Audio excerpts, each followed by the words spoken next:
Chen Zi'ang, Ganyu, number 21. The dragonfly wanders between heaven and earth. At heart it fears harm from no other creature. It flies and flies, cannot get away. The sparrow has pounced upon it. The Marquis of Rang was rich in Qin's favor, felt his joys and companions were as metal and stone. In and out he went in the capital, Xiangyang.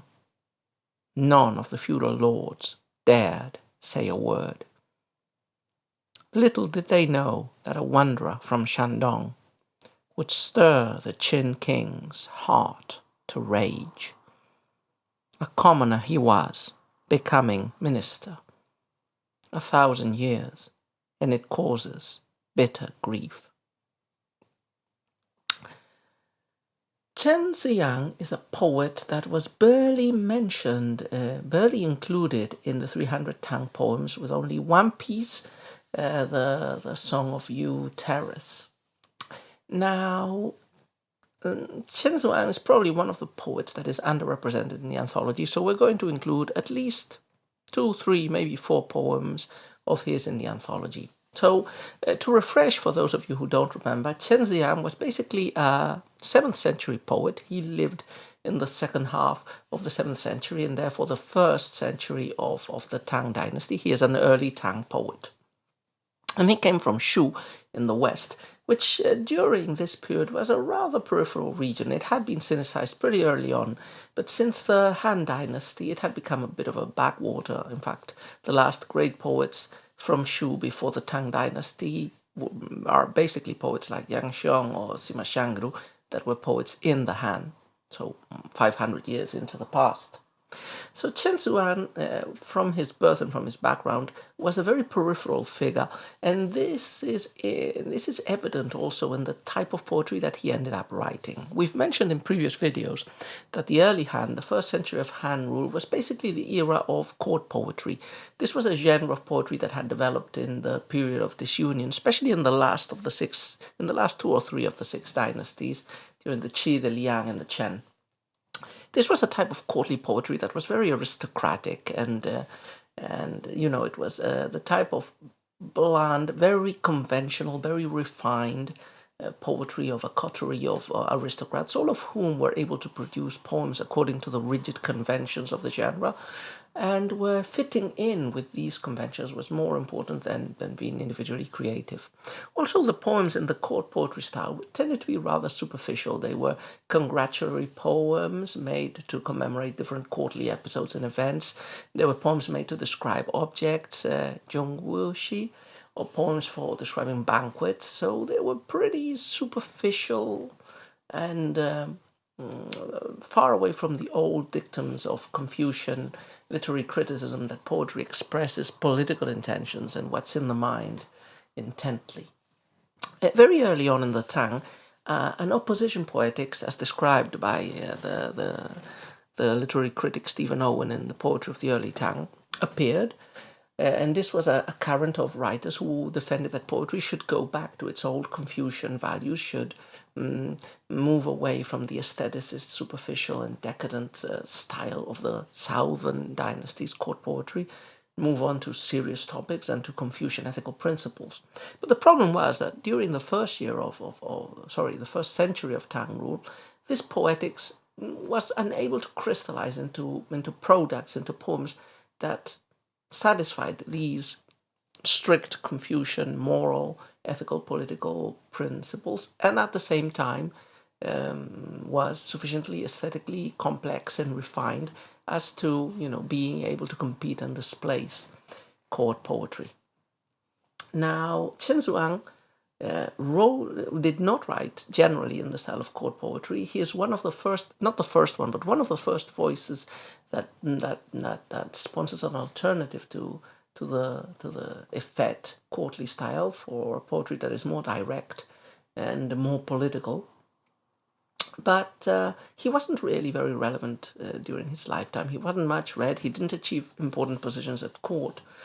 But it would be later in the flourishing of the Tang dynasty when his figure did become important. All the great Tang poets like Li Bai, Du Fu, Han Yu, Bai Juji make frequent references to him, to Chen Zi'ang, as the person who started the shift away from the court poetry and into the what would become later the High Tang style, which would merge complex, formal, and aesthetic aspects with serious subject matter, if you wish.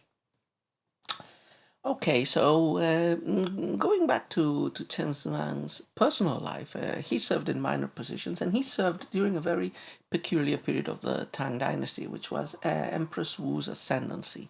So Empress Wu was the wife of the third Tang Emperor Gaozong, who was sickly and weak, and she very quickly managed to grab the reins of power. And when her husband died, she became all powerful, as most widowed empresses became. But she went further than others in that she put some of her children on the throne, then deposed them, proclaimed herself empress. She was the first and last woman to actually adopt the imperial title, not as imperial consort, but as empress, as ruler, as Huangdi. And she even tried to start a dynasty of her own, the Zhou dynasty. And after her death, there was a backtracking. Her deposed sons became emperors again, and the Tang dynasty was restored also in name. But later members of the Tang dynasty were all descendants of Empress Wu, so they were not able to criticize her rule too harshly. This would fall upon the next dynasty, the Song, which was also very strongly misogynistic and which contributed to a historiographical tradition that depicts Wu Zetian as the worst type of possible ruler imaginable. In spite of these depictions, it is true that Empress Wu Zetian's reign was pretty unstable in some aspects. She was a very good ruler, but she had a lack of legitimacy, and she was a woman, which means that her rule was a period of generally peace and prosperity, but also of sycophants flattering her, of rebellions that had to be quashed, and of many writers longing for a Tang restoration. And traditional historiography says that this was the case with Chen Zi'ang. His most famous group of poems, of which we're going to read one in a minute, is the Ganyu, which can be translated rather loosely as "on my thoughts," reflections on things I'm thinking about. And these poems are rather hermetic, rather cryptic. Some of them are, according to Stephen Owen, allegories. Some are not, and some are in between. Some can be read or not as political allegories. But whatever the original intention of the author, the thing is, these poems were interpreted in the later centuries, especially after the writings of a late Qin critic, as coded allegories that criticized Empress Wu Zetian's usurpation. And in this, he was matched with a poem from almost 500 years before his time, a poet of the Three Kingdoms, one of the sages of the Bamboo Grove, I think, Ruanji, who had also written a collection of very hermetic, dark poems that are believed to be coded criticism of the decline of the dynasty he was serving the way and of the imminent usurpation of the Jin. And, both figures, Ruanji and later Chen Zi'ang, became emblems of this sort of loyal poet who speaks the truth to power, which is always a Confucian dictum, but because of the perilousness of the times they were living in, they could not speak truth to power too directly, so they spoke with a very dark, allegorical, difficult to interpret poetry, which, under the guise of Taoist and conventional topics and wordings, was really criticizing the usurpations of their times and the political corruption of their times. So Chen Zhuang's Ganyu, all of them have been interpreted allegorically, but as I said, the critic whose opinion I mostly use for knowing things about this period, who is Stephen Owen, actually argues in a contrary direction. He says that in some poems of the Ganyu, it is pretty clear that there is a political reading. In others, it's not so clear, or probably there isn't one. The poem that I've read to you, the 21st of the Ganyu poems, is one of those in which the allegory can very easily be seen. So you can't know 100% if political criticism was meant with this poem, but the poem does fit into such an interpretation if you wish to carry it forward. So on the face of it, this is a historical poem. This is what is called a huaigu, a poem reminiscing the past. So this is a poem, as we've heard. It starts with an image of this dragonfly who considers itself safe, but it's not safe, a bird eats it, and continues with the exemplification of this mini fable, if you wish, with a historical exemplar. There's the Marquis of Rang, who was a minister in the kingdom of Chen during the period of the Warring States, who rose to power and high position, partly because he was related to the wife of the king of Qin.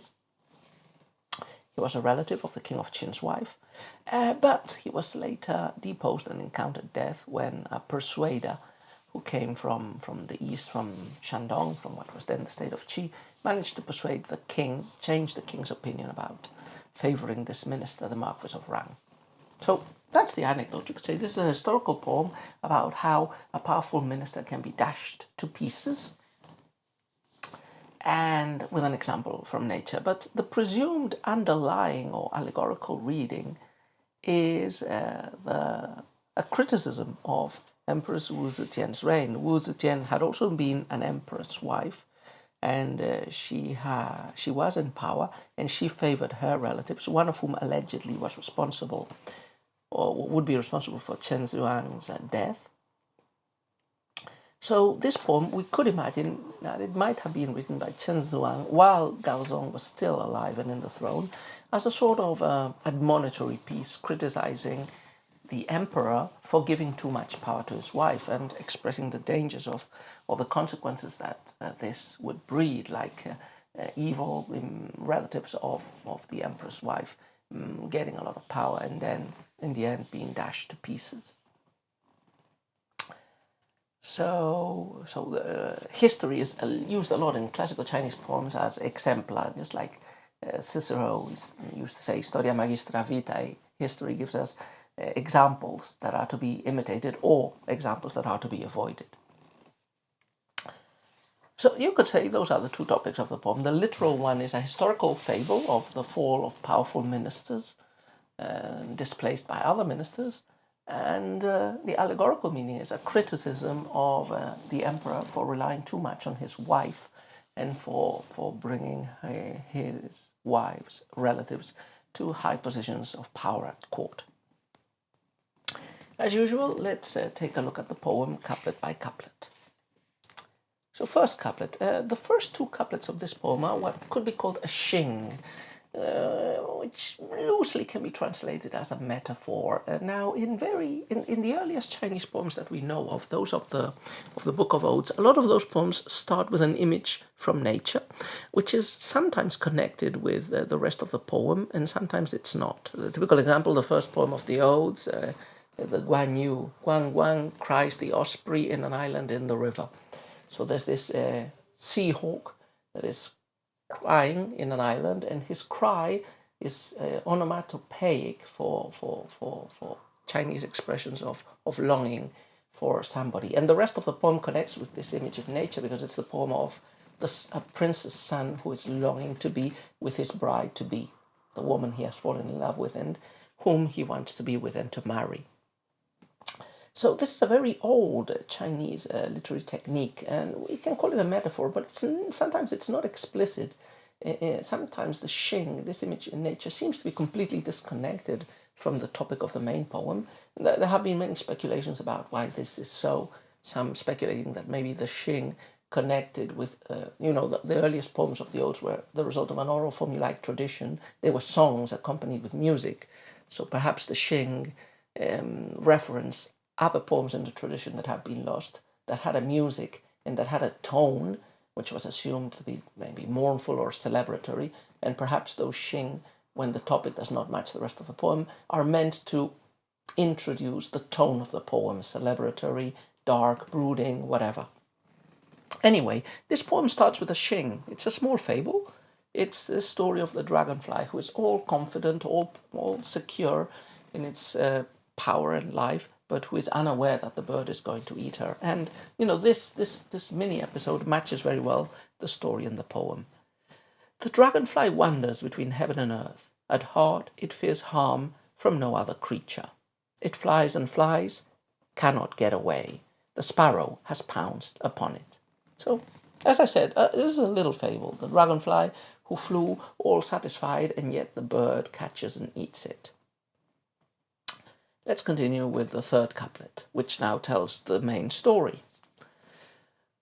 The Marquis of Rang was rich in Chen's favour, felt his chosen companions were as metal and stone. So we have the story. This Marquis, he was powerful in the state of Chen. He believed his friends would stay by him forever. They were like metal and stone, strong, unmovable, unchangeable, unshakable, unbreakable. Next couplet. In and out he went in the capital Xiangyang. None of the feudal lords dared say a word. So these two couplets depict the scene, the background of the main story. There's this Marquis, he enjoys power.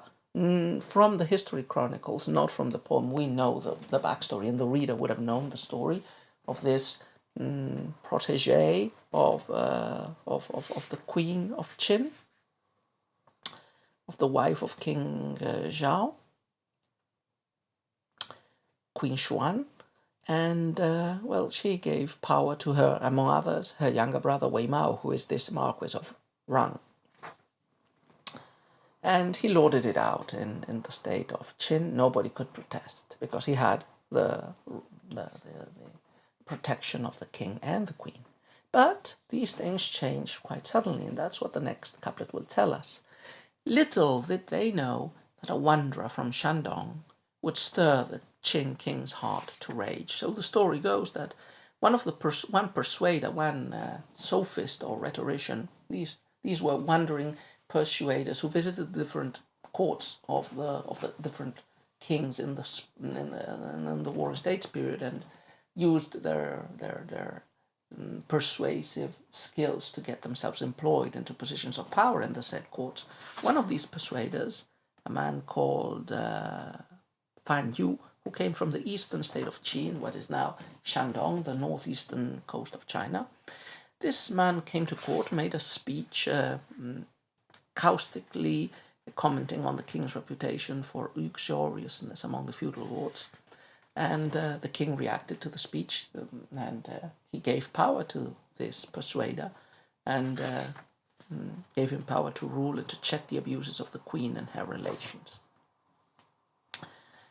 So this is what happens. The king is stirred to act against the corrupt ministers, and the poem concludes with the success of this persuader. A commoner he was, becoming minister. 1,000 years, and it causes bitter grief. So again, as I said, this is a Changguzi anecdote from the histories of the warring states.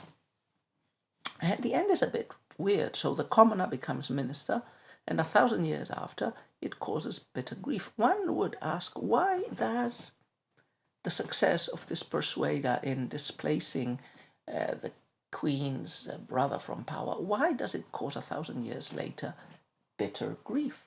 I mean, from the anecdote in the history book, you would assume that it's good that the Marquis has been displaced from his position of power and privilege.